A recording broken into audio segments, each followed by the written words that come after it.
Utah's best coverage of the Utes, Cougars, Jazz, and Mammoth. Here we go!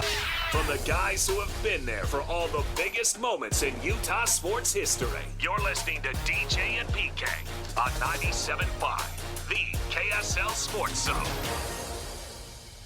DJ and PK, it's 97.5, the KSL Sports Zone. Question up on our Facebook page, the Big 12 statement on the Big 12 unanimously adopting a conference rule barring Big 12 member institutions from fielding professional athletes in any conference-sponsored sport. No member institution may roster an athlete who has at any time declared for the draft or supplemental draft or professional sports league and did not timely withdraw before the draft, been listed on the roster of a professional sports league, or signed a contract with any professional sports league to provide athletic services. So there's still many questions, and the rules have to be written in much more detail than this. Because you sign a contract with a professional sports league to provide athletic services. Okay, so if you sign with an NBA team to be on a summer league roster, you probably have to sign something to go to an NFL rookie camp. I think we all recognize, as you point out earlier in the show, rookie camp is different than being in the training camp in August and being, in preseason games. That's like the rookie camp is like a tryout to see if we want to bother to bring you in as one of the 85 or whatever it is number now. They change that rule occasionally. I'm not sure what the exact number is. Before they cut it down to 53. Yeah. If you're on the 53, no way. But even if you're one of the 80 or 90 or whatever they're putting in the first preseason game, you're done in college. Yeah. But rookie camp's okay, summer league's okay. Well, rookie camp is akin to, you'll hear it, they'll have the Seattle Mariners, to use them as an example, they'll have a tryout in Phoenix, and 150 guys show up. You got guys all over the place, and that's the same thing. So that wouldn't count or shouldn't count. And I would go so far as to say the NBA Summer League doesn't count. That might be more gray. I understand that. But for me, in the example of the Kohler kid here who wants to play at BYU this coming season, I would say that's fine. I know you played on the Summer League, but it's just a few days. And it's not real. It's not training camp. If you go to training camp. That is an entirely different thing than summer leagues and pickup games and whatnot. It used to be like if you played in some like a pro league in the summer that had pros, you would have to sit out. I mean, it's stupid stuff. Right. Brandon Jesse way back once got an 8-game, 9-game. Yoli Childs, he didn't file the paperwork or some stupid thing, and he got the third of the season. That's fairly recent in the case of Childs. Jesse's going back 30 years, but that seems like it might be 5,000 years from what they're allowing now. To me, the training camp, the distinction is training camp. When the first day of training camp opens for the Jazz, which would be around October 1st, if you are there wearing their uniform in their practice, you're out. But everything else before, I'm okay. NFL, that rookie tryout stuff is not training camp. But July 20th, whatever day it opens, if you were there and you report to wherever it is, you're out. It needs to be more black and white. And the foreign thing has always been a little bit of a We've got a lot of that. We got Michael, does this apply to pros from overseas leagues as well? Basketball and soccer have many former pros from international pro leagues. And I suppose the question is going to be what level. And that's the foreign version of what you're saying with these camps. Because you can be with a foreign club, but they call them like their senior team. And then they've got, basically, they have like their own minor league system and age groups. So, and if you excel. Yeah, because they don't have college sports. Right. And if you're Luka Doncic and you excel at 14 years old, they're going to put you, with the 18-year-olds. Well, they have to determine some drop deadline there, the cutoff I'm looking for. And it may be that senior roster, that first team, like if you're with them. Otherwise, you're in their equivalent of high school and college. Right. Yeah, they have the academies and so forth because they don't play the college. And I don't even know they do high school. No. Well, I mean, if they do, it's not. Not like our system. No. Which is why we're the friggin' greatest country in the world, and I got no problem admitting that. And if you have a problem with that, you know what you can do?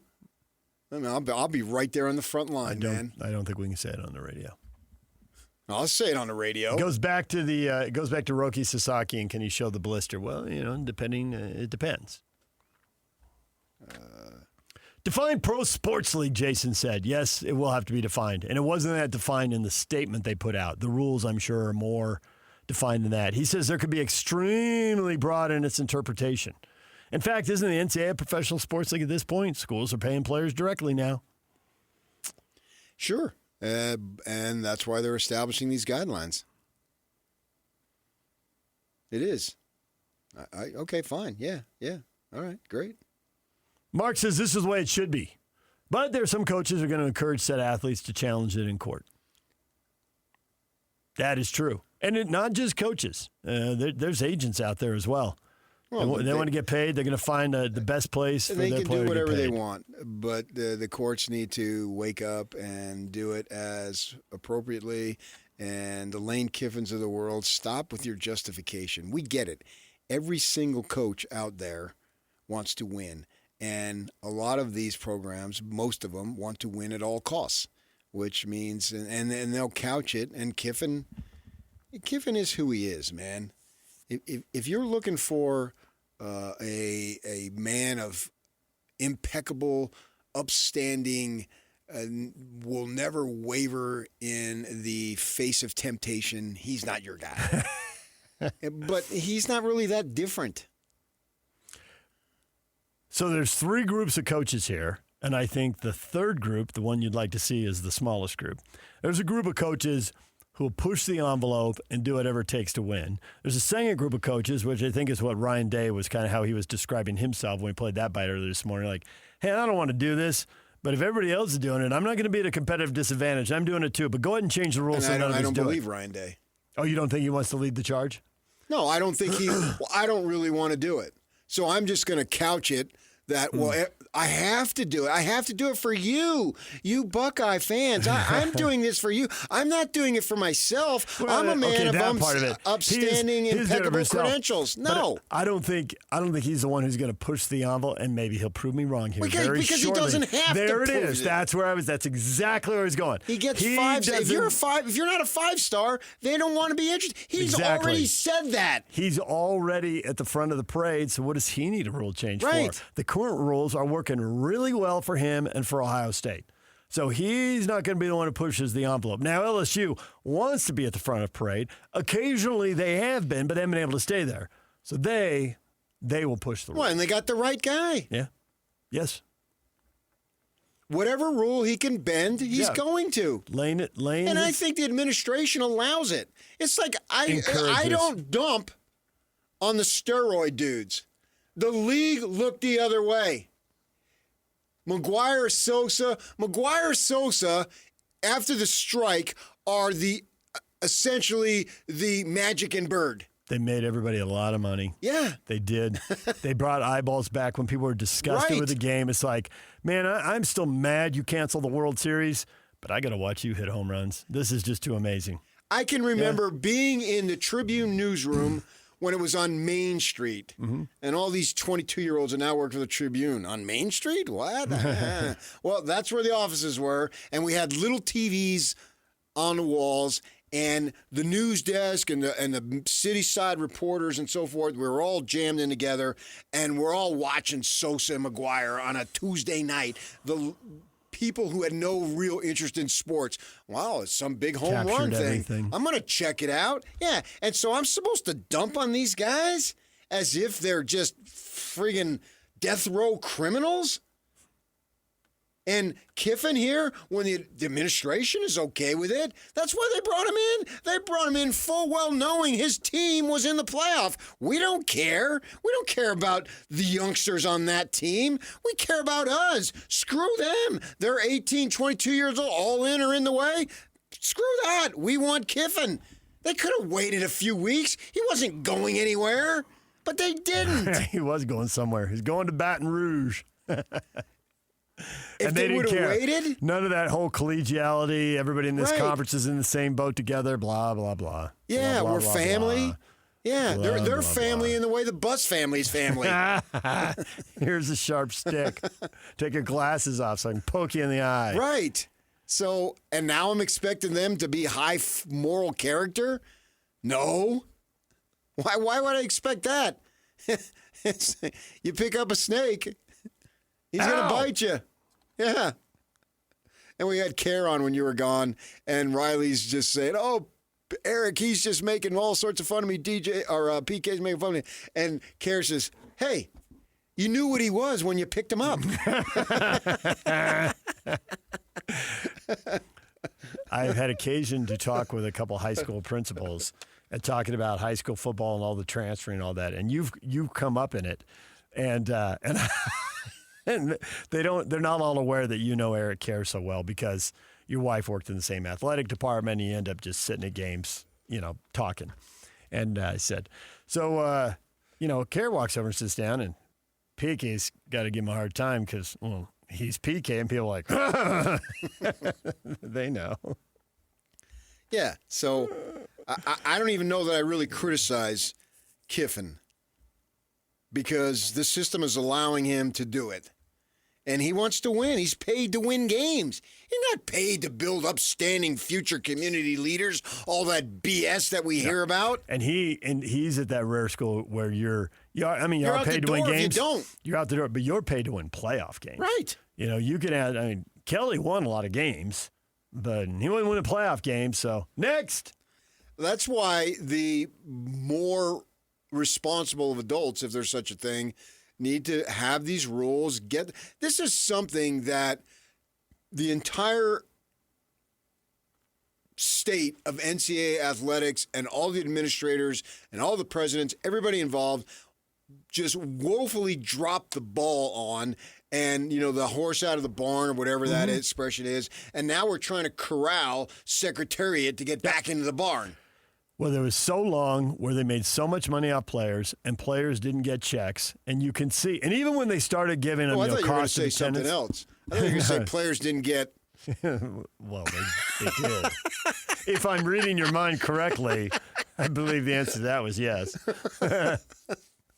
But it's like, well, we'll give them cost of attendance. So they're giving like $17,000. Well, we're seeing people playing for $1.5 million. You're like, And that was a start, but Yeah, we and went from that to just right. everything. But the thing is, with no regulations. It finally went to the courts, and the judges have just routinely rejected the rules in college sports. So now it comes down to not just the presidents, ADs, and coaches, but also the school lawyers. Like, what rule can we make that will stand up?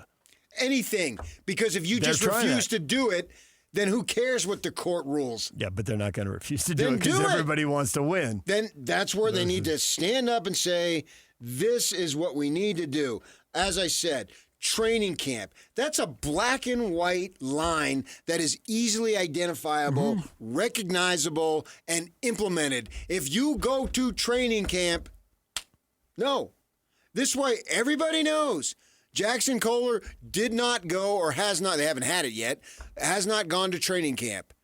If he goes, he being plural, using him as an example, well, he didn't. He went to the summer league. Okay, you're good to go. It's no problem. It's a tryout. You go to the rookie camp that they have, and it's usually like a week or two after the draft. Fine. Give yourself a shot. It's not there. It's not training camp. And away you go. Maybe you can even, I guess in order to go to the OTAs, which are just off-season practice, I don't know why we call them OTAs, I guess you got to be successful from the mini camp. That might be a little bit of a gray line. Although I would be okay with that. I want what's beneficial for the youngster who needs to find out, do I have a shot here while still maintaining this over here? And there's that, and then they've got to do something with the roster so that, because everything you're saying, it's another month, and the college kids are getting locked in, and I don't think anybody likes or feels good about the whole notion, if I'm bringing this player back after the rookie camp, after the OTAs, after the NBA Summer League, whatever it is, now do you have to cut somebody? So No, the you coaches don't. know you have to hold a spot, Yeah. or there's another that says you can't say, okay, you got 14 or 15 roster spots, wherever you want to draw the line, and then you get 2 spots to bring people back. You got your 85 football players, your 105 football players, and you got 3 spots to bring players back. They could just tell the Johnny, bring him in April. Hey, Johnny, we like what you're doing. We don't know if you're going to make the team. We're holding 5 spots open, and if we get 5, there's a possibility that you won't be on the team. Are you okay with that, Johnny? Do you want to go someplace else? Do you want to stick it out? They'll never be that upfront. Why not? Because that's just not the history of it. Well, there is no history. The positive is in the past they used to have the walk-ons, and then when they didn't fill that spot, they would give the walk-on the roster spot, and they'd make it a positive, and they'd shoot the video and put it out on social media, and they'd scream like crazy. And Michigan is having tryouts this week. We're walk-on tryouts. Yeah. Classes have started. So that's still available. So Kyle's got a spot. Yeah. Or enlarge the roster by 5. What the crap is the difference? Yep. All right, DJ PK, it's 97.5, the KSL Sports Zone. Barry Trammell coming up at the top of the hour. Stay with us.